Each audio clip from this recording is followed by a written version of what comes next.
Hello everyone. तो अभी अपन लोग स्टार्ट कर रहे हैं अपना मस्त वाला topic that is definite integration.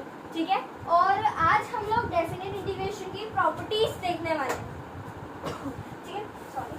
तो अभी हम डेफिनेट इंटीग्रेशन की प्रॉपर्टीज देखने वाले हैं। तो प्रॉपर्टीज में सबसे पहले हाँ, तो अपन देखते हैं सबसे पहले विदाउट वेस्टिंग टाइम पहली प्रॉपर्टी। ठीक है, डेफिनेट इंटीग्रेशन की पहली प्रॉपर्टी ये बोलती है, ठीक है, कि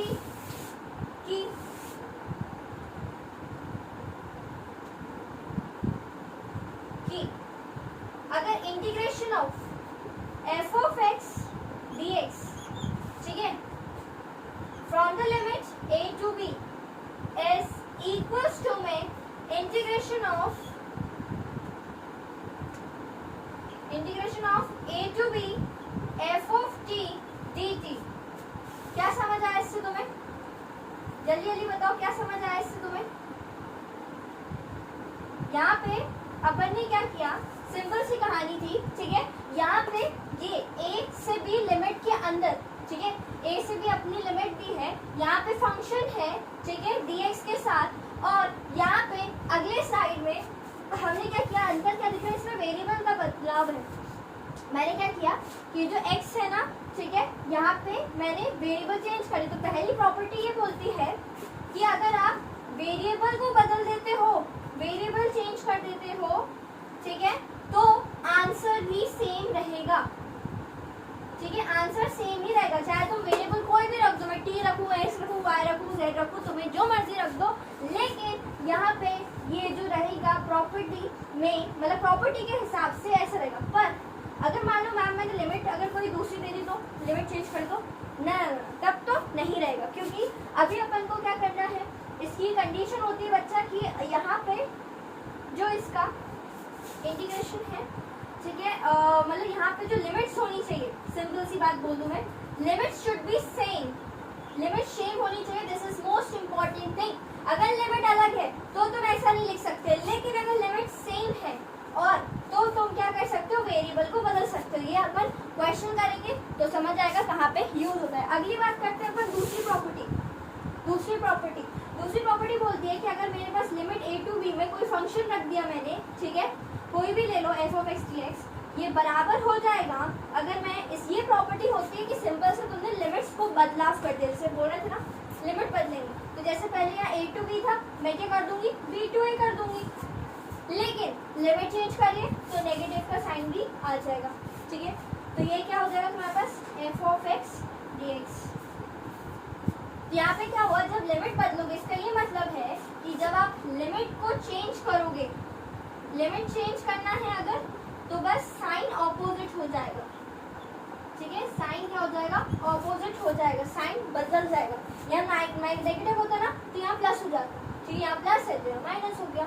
ठीक है, और अगर फिर अगली प्रॉपर्टी अपनी आती है तीसरी नंबर की, जल्दी से इसको कंप्लीट देखो, स्क्रीनशॉट हो गया। चलो अब देखते हैं अगली वाली property, that is modulus function.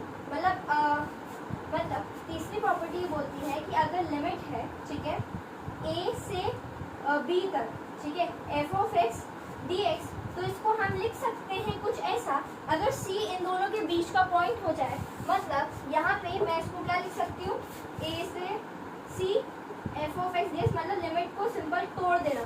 यहाँ पे अपन बोल सकते हैं क्या, लिमिट को तोड़ देना, क्या करना है, लिमिट को तोड़ देना है अपन को। ठीक है, तो अपन ने a से c में तोड़ी, प्लस में किसमें तोड़ी, c से b में लिमिट हमने तोड़ दी है, समझ आया? ठीक है, तो लिमिट अपन ने तोड़ दी। तो अब यहाँ पे मैं ये बताना चाह रही हूँ कि ये लेकिन कब होगा, मतलब मैम हमें कैसे पता कि यार लिमिट तोड़नी है नहीं तोड़नी। तो यार देखो, एक ही मतलब ऐसा एग्जांपल अगर मैं मस्त वाला तुम्हें बताऊं तो वो होता है मॉडुलस फंक्शन। कौन सा फंक्शन होता है, मॉडुलस फंक्शन। ठीक है, जहाँ पे कुछ ऐसे दिया है x - 1 + 2, ठीक है, विद इन द लिमिट -1 से 3 दिया है, मान लो कुछ ऐसा एग्जांपल मान लो सिंपल सा रैंडमली। तो यहाँ पे तुम्हें इसको सॉल्व करने के लिए लिमिट्स तोड़नी पड़ेगी, क्योंकि हर हर इंटरवल में मतलब हर लिमिट में क्या होगा, जो वैल्यूज होंगी ना, जो वैल्यूज होंगी वो अलग अलग आएंगी, ठीक है। Values will not be same, मतलब -1 से लेके 0 में हो सकता है अलग वैल्यू मिलेगी, तुम सॉल्व करोगे तो पता चलेगा, ठीक है। अभी एक बात बताऊं मैं, बच्चों को एक डाउट आता है कि हमें लिमिट चेंज करने वाली प्रॉपर्टी तो चलो ठीक है, लेकिन ये तो बताओ कि हमें कब करनी है लिमिट चेंज, ठीक है। तो उसके सवाल का जवाब मैं बताऊंगी तुम्हें, जब अपर लिमिट जो होती है, ठीक है, ये कब इस्तेमाल करोगे तुम, जब अपर लिमिट छोटी है लोअर लिमिट से, किससे, लोअर लिमिट से।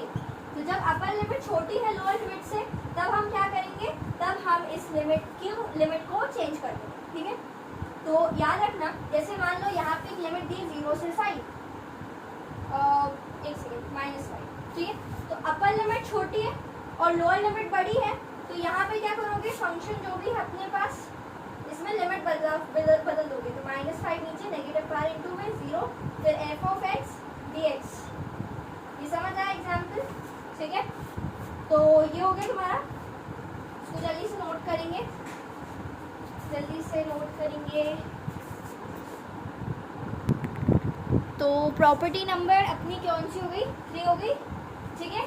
अब करते हैं फोर्थ प्रॉपर्टी, आ जाओ।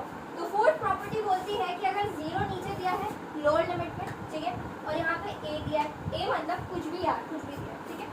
तो यहाँ पे मैं देखो रैंडमली आप जो फंक्शन दिया रहेगा, ठीक है, x की टर्म्स में, y की टर्म्स में, हमें नहीं पता, हम तो जनरल प्रॉपर्टी पढ़ रहे हैं, जिसमें यूज होगा वो कर लेना, ठीक है। अब क्या करोगे तुम, हाँ, तो अब अपन इसमें हमें एक फंडा लगाना है, याद रखना इसका एक फंडा है तुम्हारा, अपर लिमिट, सॉरी पहले लोअर लिमिट आएगी, ठीक है, छोटी चीज पहले आएगी। यहाँ पे तुम्हें एक फंडा याद रखना है, lower limit plus upper limit, ठीक है, माइनस वेरिएबल,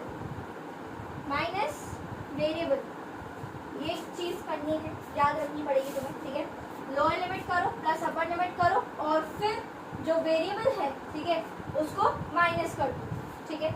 मतलब क्या करेंगे, इसको हम ऐसे लिख सकते हैं, मतलब हम क्या करेंगे, upper limit lower limit plus करिए अपर लिमिट माइनस, हम x को रिप्लेस मारेंगे upper limit plus lower limit minus variable, ठीक है। तो अब इस इंटीग्रेशन का तुम्हारा जो आंसर आएगा वो आएगा 0 से a, ठीक है। x को रिप्लेस मारेंगे हम, ये x को रिप्लेस मारेंगे बाय दिस, तो 0 प्लस समथिंग इज मतलब जो वैल्यू में रहेगी, ठीक है। तो f of a minus x dx, ये प्रॉपर्टी होती है, ये प्रॉपर्टी नंबर कौन सी होती है, चौथी होती है।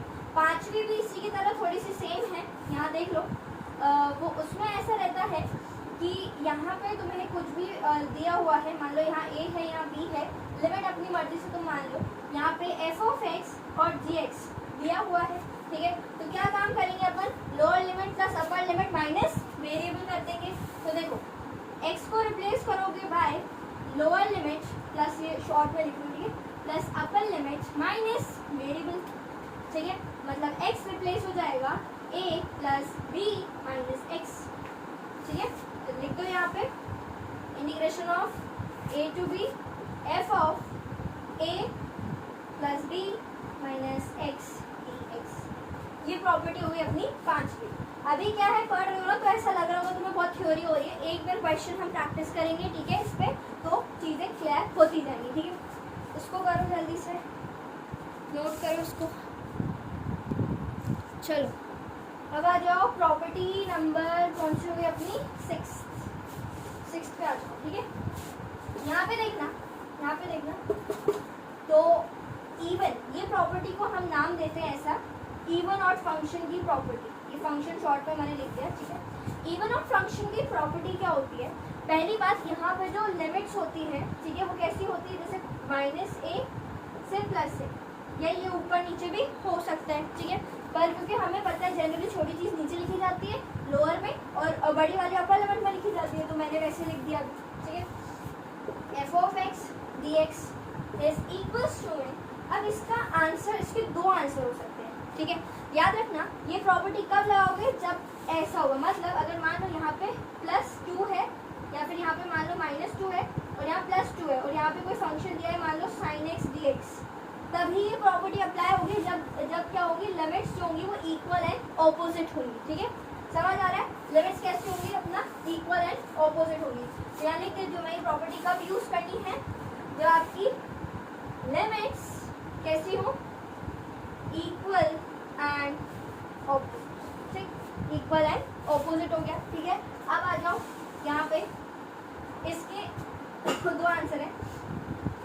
पहला, ये अगर मान लो ऑड फंक्शन हुआ, ठीक, अगर ये जो है ये फंक्शन ये तुम्हारा ऑड हुआ तो तुम्हारा आंसर पता है क्या आएगा, 0।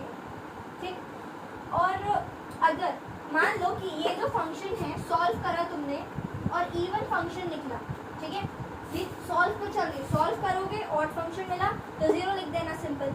इवन मिल रहा है तो क्या करोगे तुम, यहाँ पे जो लिमिट होगी उसको आधा कर दो, जैसे माइनस से a थी, आधा करोगे 0 से a कर दो, ठीक, 2 से मल्टीप्लाई कर दो तो टोटल एरिया मिल जाएगा।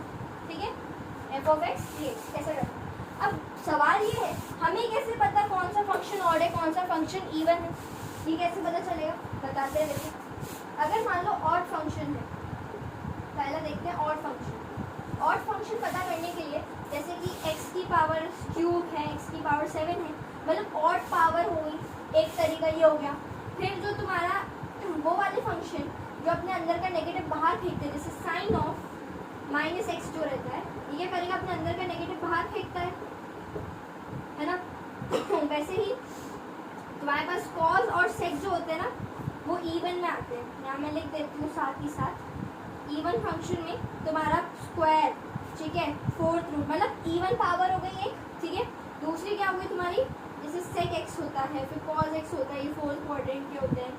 ठीक है, फिर पूरे 3rd क्वाड्रेंट के निपटा लो सारे। ठीक है, नेगेटिव बाहर आ जाएगा तो भी ऐसा रहेगा, तो सिंपल सा हम बोल देते हैं क्या, साइन एक्स हो गया। ठीक है, फिर अपना क्या हो गया, अपना हो गया है tan x, right, then cot x, then cosec x। ठीक, अगर हम इन्वर्स वालों की बात करें, ठीक है, इन्वर्स वालों की अपन बात करें तो देखना यहाँ पे जो तुम्हारा इन्वर्स वाले हैं, ठीक है, साइन इन्वर्स जो होता है वो तुम्हारा ऑड होता है। और याद करो इन्वर्स ट्रिग्नोमेट्री में हम ऐसे याद रखते थे कि जो ऑड फैमिली होती है, ठीक है, वो TCS family. Okay, TCS family से यहाँ देखो, TCS फैमिली जो होती है वो ऑड होती है। ठीक है, TCS में कौन कौन आता है, tan इनवर्स, ठीक है, ये आता है याद रखना, कोसेक इनवर्स, ये आता है याद रखना इसको, साइन इनवर्स। तो ये जो होते हैं ये पूरे ऑड फंक्शन होते हैं।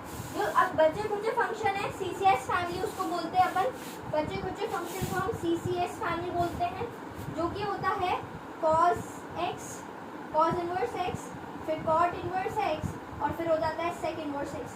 ये इवन नहीं होते हैं, याद रखना। ये जो इनवर्स वाले फंक्शन मैंने CCS नाम से लिखे हैं यहाँ पे, ठीक है, ठीक है, तो ये जो मैंने यहाँ पे लिखे हैं ये नाइदर इवन नॉर ऑड है। ठीक है, आगे बढ़ते हैं, तो फिर अपना ये आ गया है ना, ये अपने ऑड वाले हो गए, फिर ये ऑड वाला हो गया, ये नीदर ऑड नॉर इवन वाला केस है तुम्हारा। फिर आ जाओ अगली चीज पे, अपना है, हाँ एक और बात बता देती हूँ, एक और बात मुझे याद आया, हाँ मॉडुलस वाला जो होगा ना ये भी इवन फंक्शन होता है। ठीक है, ये याद रखना। अब ये हो गया अपना 7th प्रॉपर्टी। अब एक लास्ट बची है, नोट करो उसको जल्दी से। एक चीज़ मैं आपको थोड़ा सा और एक बार रिवाइज करवाना चाहती हूँ या बताना चाह रही हूँ, यहाँ देखना साइड में, वैसे अपने पास जो ऑड फंक्शन होते हैं अपने अंदर का नेगेटिव बाहर फेंकते हैं, ठीक है, और जो इवन फंक्शन होते हैं वो अपने अंदर का नेगेटिव बचा लेते हैं। मतलब जैसे साइन है, साइन ऑफ माइनस एक्स तुम्हारा क्या आ जाएगा पता है, माइनस ऑफ साइन एक्स, फिर कोसेक ऑफ माइनस एक्स क्या आ जाएगा, माइनस कोसेक एक्स, फिर tan ऑफ माइनस एक्स कितना आ जाएगा, minus tan x, then cot of minus x कितना आ जाएगा, माइनस कॉट एक्स। अब कॉस ऑफ माइनस एक्स वो आ जाएगा प्लस में कॉस एक्स, नेगेटिव बचा देता है, ये याद रखना। 4th क्वाड्रेंट में होता है ना ये, ऐड शुगर टू कॉफ़ी, याद है ना, ऐड शुगर टू कॉफ़ी। ठीक है, जो सी है कॉस और कोसेक ये दोनों सॉरी कॉस और अपना सेक, ठीक है, क्या होते हैं, इवन होते हैं, तो ये अपने अंदर का नेगेटिव बचा लेते हैं, ठीक है, तो ये अपना हो जाएगा सेक। ये चीज़ एक बार मुझे रिवाइज करवानी थी, ठीक है। अब नेक्स्ट हम देख रहे हैं क्या, प्रॉपर्टी नंबर 7। प्रॉपर्टी नंबर 7 कब यूज़ करेंगे, जब प्रॉपर्टी 4 फेल हो जाएगी, और ठीक है, तो हम इसको तब यूज़ करेंगे, ठीक है, हम इसको यूज़ करेंगे when property number 4, P of 4 लिखी हूँ, फेल्स, या फिर अपर लिमिट जो होगी, upper limit is equals to में लोअर लिमिट, अगर ऐसा है, ठीक है, तो अपन क्या करेंगे, प्रॉपर्टी नंबर 7 को इस्तेमाल करेंगे। पहले प्रॉपर्टी 4 एक बार और याद दिला देती हूँ, वो थी ना अपर लिमिट मतलब लोअर लिमिट, ठीक है, प्लस में अपर लिमिट माइनस वेरिएबल करते हैं, याद आया, ठीक है। अगर ये प्रॉपर्टी फेल हो जाती है, मतलब जैसे तुमने प्रॉपर्टी लगाई होगी, दोबारा से सेम फंक्शन तुम्हें मिल रहा है, अब तुम सोचो मैं इसका क्या करूँ, ठीक है, जब समझ ना आए तो हमें प्रॉपर्टी 7 यूज़ करनी है। 7 वाली क्या बोलती है, 7 वाली ये बोलती है कि अगर मान लो कोई एक ऐसा फंक्शन तुम्हारे पास दिया, मान लो ऐसा 0 से 2 टाइप ऐसा फंक्शन दिया है, ठीक है, एफ ऑफ एक्स, अगर मान लो जब तुमने इसको फंक्शन को, ठीक है, माइनस एक्स से रिप्लेस किया और उसने अपने अंदर का नेगेटिव, ठीक है, बाहर कर दिया, तो ये देखो अपने अंदर का नेगेटिव इस फंक्शन ने बाहर कर दिया, ठीक है, तो मतलब ये क्या हो गया, ये ऑड फंक्शन हो गया, तो आंसर सीधा 0, ठीक, ऑड फंक्शन हो गया, आंसर सीधा 0। या फिर इसको थोड़ा सा ऐसे समझ लो, ऐसे समझ लो, देखो upper limit plus lower limit करो, ठीक है, तो एफ ऑफ अपर लिमिट मैंने पुट करी क्या, मतलब लोअर लिमिट 0, ठीक है, तो 2a माइनस एक्स मैंने 0 मतलब अभी पूरा लिखा है यार, 0 देखो एक्स को रिप्लेस करें अपन 0 प्लस 2a माइनस एक्स, ये काम किया अपन ने यहाँ पे। अब इसको अपन क्या करेंगे, अगर इसको पुट करने पे आंसर तुम्हारा नेगेटिव ऑफ आ रहा है, negative of F of 2a minus x ऐसा आ रहा है, तब उस केस में आंसर 0 होगा, ठीक। और अगर तुम्हारा जो ये करने पे, ऐसा करने से तुम्हारा आंसर अगर पॉजिटिव आ रहा है, पॉजिटिव आ रहा है, तो तुम क्या करोगे, क्या करोगे बताओ, लिमिट को हाफ करोगे, वेरी गुड, लिमिट को हाफ करोगे, 2 से इंटू करोगे जो भी तुम्हारा फंक्शन था, सिंपल, ठीक है। और अगर मान लो ये प्रॉपर्टी और कब यूज करनी है तुम्हें, ठीक है, जब मान लो ऐसा है लिमिट -1 से -1, ये देखो लिमिट सेम हुई ना, तो upper limit plus lower limit minus variable करोगे, ठीक है, ठीक है, तो क्या आ जाएगा तुम्हारा -2 और -x हो जाएगा, ठीक है।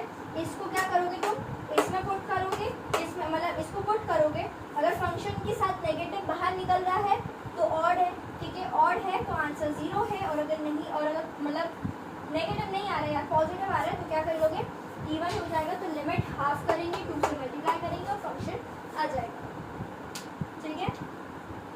सो दिस वाज योर, ठीक है, दिस वॉज योर बच्चों डेफिनेट इंटीग्रेशन की प्रॉपर्टीज हमने पूरी सातों को देख ली हैं, ठीक है, वो भी बहुत इजी है, ठीक है। नेक्स्ट वीडियो में हम इसके ऊपर कुछ न्यूमेरिकल प्रैक्टिस करेंगे, ठीक है, और साथ ही साथ हमें इस टॉपिक को भी निपटाएंगे, ठीक है। सो तब तक के लिए thank you so much for watching, bye bye.